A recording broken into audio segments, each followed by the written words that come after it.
असं आम्ही गृहीत धरून चालतो. परंतु मी ज्याचा सुरुवातीला उल्लेख केला की गेल्या काही दिवसांमध्ये विधान परिषदेमध्ये तुमचे कधी आपण आमच्या भाषेत आम्ही त्याला कधी खडाजंगी म्हणतो किंवा ज्या प्रकारची एक आक्रमक शैली बघायला मिळतोय, तर जास्त अनिल परब हे सध्या सत्ताधाऱ्यांच्या आणि सरकारच्या अंगावर जाताना दिसत आहेत. ह्याचं काही विशेष कारण?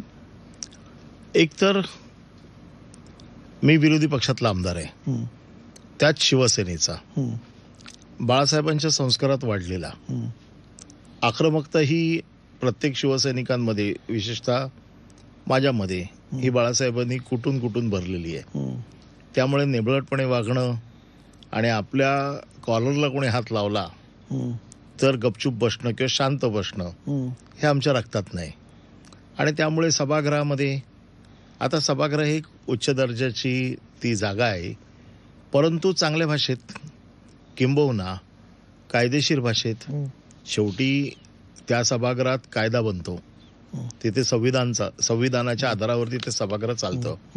परंतु कुठेही आक्रमकता कमी न होऊ देता पक्षाची बाजू ठामपणे मांडण्याची जबाबदारी ही माझी असं मी समजतो.